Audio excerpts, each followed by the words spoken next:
Hola bro Chacho, como esta? Grabe, nung nakita ko bro Chacho yung motor na to, na-miss ko yung NMAX ko bro Chacho. Speaking of NMAX, kung isa ka sa mga nangangarap na magkaroon ng NMAX, pero low budget lang, bagay na bagay itong bisita nating motor dito bro Chacho. Normally sa presyo ngayon makakuha ka ng NMAX sa halagang 150,000 pataas. Guess what bro Chacho? Makakakuha ka ng ganitong motor half the price ng NMAX. Yes bro, you heard it right. Nagkakahalaga lang naman ang Maxi Scoot na to ng 75,000 pesos. Diba? 50% off, nagkaroon ka na ng NMAX. So, introduce ko na sa inyo kung ano motor ba to. Ito ay Motorstar Easy Ride 150 Fi.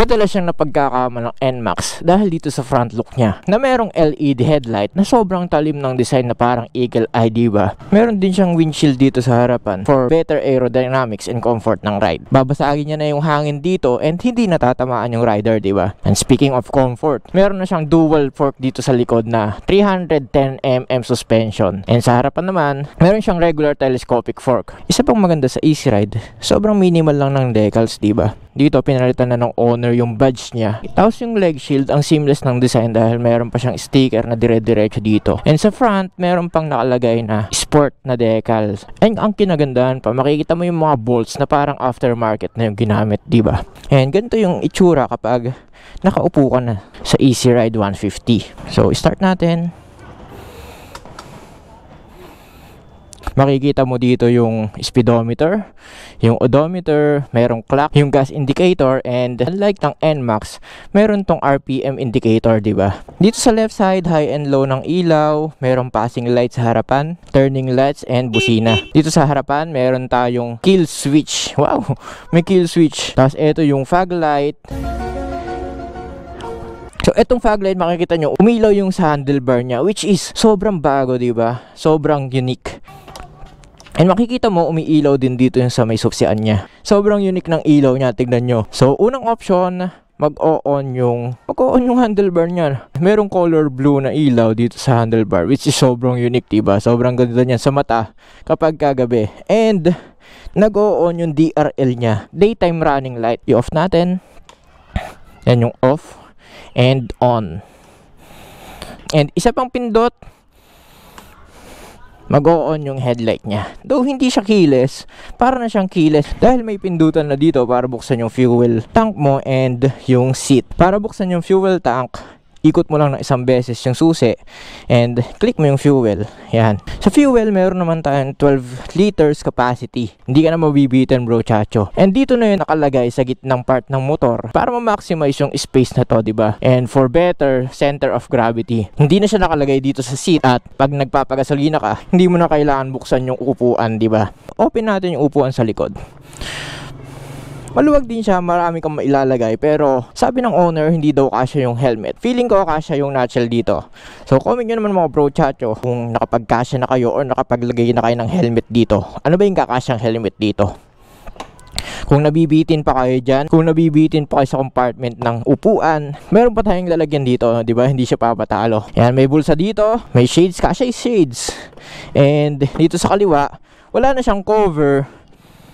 At testingin natin tong cellphone natin. Diba? Kasyang-kasya yung cellphone and may malalagay ka pa ng wallet. Boom! And ang kagandahan pa, pwede kang mag-charge dyan. Diba? Maglalagay ka lang ng adapter. Actually, hindi mo na kailangan ng adapter dahil USB charging na yan, no, diba? Isasaksak mo na lang yung USB mo and boom! Voila! Nakapag-charge ka na. Unlike ng NMAX, diba? Kailangan mo pa ng adapter para mag-charge. And that's pretty it. Para sa specs natin. Para sa quick specs, basahin nyo lang sa description box. Test ride natin bro Chacho. On natin. Ganda ng animation, di ba? So para start siya, kailangan pa rin nakapreno, di ba? And ignition button, ignition switch. Uy, Ang liwanag ang liwanag ng display niya. Tapos meron pang RPM indicator dito. Sa NMAX kasi nakalagay dyan temperature gauge. Dito naman RPM. Andito yung signal light niya and left. So testing natin, bro. Wow. Para ako nagda-drive ng NMAX Na-miss ko talaga yung NMAX ko So para sa legroom, makikita nyo 5'8" po yung height ko Ayan, may tutupi mo and pagka napagod ka, pwede mong iunat yung paa mo, di ba? Walang pagod sa biyahe. Wow. For half the price, bro, chacho Tapos ganito na yung feeling. Overtake. Hindi ka pa nabibitin pag nag-overtake ka. Sorry. Overtake tayo. May power siya. May power siya, bro. Overtake 50, 60. Nice! Para sa 150cc na maxi scoot may enjoy mo tong riding, bro. Para naman sa riding comfort. In terms naman sa shock and tagtag, yung owner kasi nito pinalitan na yung shock niya ng stock shock ng NMAX. Para sa akin, yung sobrang ganda ng pagpapalit niya. Walang tagtag. Sa straight line na to, di ba? Wala kang mararamdaman na tagtag. Ang sarap niyang riding. Oops, may aso. Ingat. Ay, ay, ay. Grabe. Badass yung aso, ayaw tumabi. Ang liwanag ng display niya, kitang kita mo. Kahit na black pa yung background niya, puti naman yung mga digits niya. And isa pa hindi maalis sa mata ko, yung ilaw, bro. Ang solid. So eto, testingin natin dito yung 0 to 60 niya. Okay, so balik tayo. Pagpasensyahan nyo na, bro chacho, quick review lang naman to, quick specs. Ibigay na natin yung mga in-depth review sa mga nagre-review talaga ng motor. So etong review na to is binibigay ko lang sa inyo yung experience ng casual rider lang, di ba? And ano ba yung may experience mo pag sumakay ka dito, di ba? Okay, from 0 to 60. Let's go. 3 4 5 6. Di ba?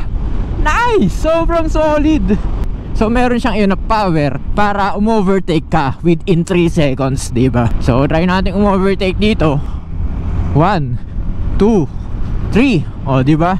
Within 3 seconds nakaka-overtake ka na. So safe tayo sa daan, diba? Huwag nyo naman po kinakain yung daan pagka sobrang lalaki niyang truck. And ang purpose naman kung bakit tayo bumibili ng gantong motor, considering na half the price siya ng NMAX, huwag tayo mag-expect ng same performance, same na lakas ng NMAX, and same na riding comfort. Ang may offer ng Easy Ride, magkakaroon ka ng same feels, okay? So meron siyang same feels ng NMAX and other leading maxi scoot na available sa market. Sa performance naman, hindi ka bibitinin, makikita mo naman nakaka-overtake tayo within 3 seconds. And sa looks, hindi ka niya ipapahiya, diba? Sobrang pogi. And kung isa kang bachelor or gagamitin mo siya pang papogi, syempre gets mo naman ako, bro chacho. Kumukuha tayo ng poging motor para dagdag pogi points, diba? Para naman sa pogi points ng Easy Ride 150 Fi, check nyo to. Sobrang pogi niya, bro chacho. Hindi ka ipapahiya sa nililigawan mo.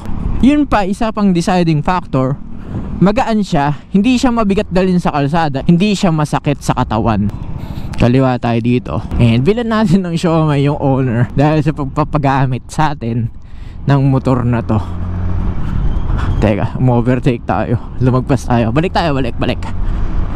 So SRP pala niya is 75,000 pesos. Nabanggit ko na kanina, for half the price ng NMAX, mafe-feel mo na yung riding experience ng mga leading na maxi scoot sa market.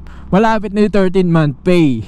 Nag-iisip ka, nagdadalawang isip ka kung maglalabas ka ng NMAX pero short budget, diba? So gawin mo option to. Pwede mong option to, bro chacho. 13-month pay mo, bro. Alam mo na kung saan mapupunta. Walang coffee ngayon? Asan? Siomai. Asan siomai? Gagayak pa lang. Paano nga ang coffee, bro?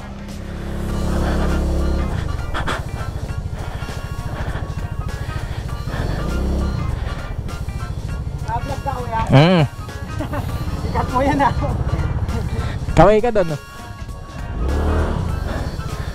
Hello. Eto, bili tayo ng coffee. So, support natin yung mga nag-hassle na tropa natin. Diba? I'm your coffee. Ang mga batang entrepreneur dito sa Santo Domingo. Shoutout kay Ian. Ano yung available na flavors natin? Macchiato, mochaccino, matcha. Sige. Isang macchiato at isang mochaccino. Available din, oh. Di ba? Kung wala kang cash, pwede kang mag-pay through Gcash. Nice. Pogi. Di ba? Respect the hustle lang ng mga tropa natin na kumakain din, di ba? Habang bata pa, mga bata pa yan, 12 pa lang yan si Ian.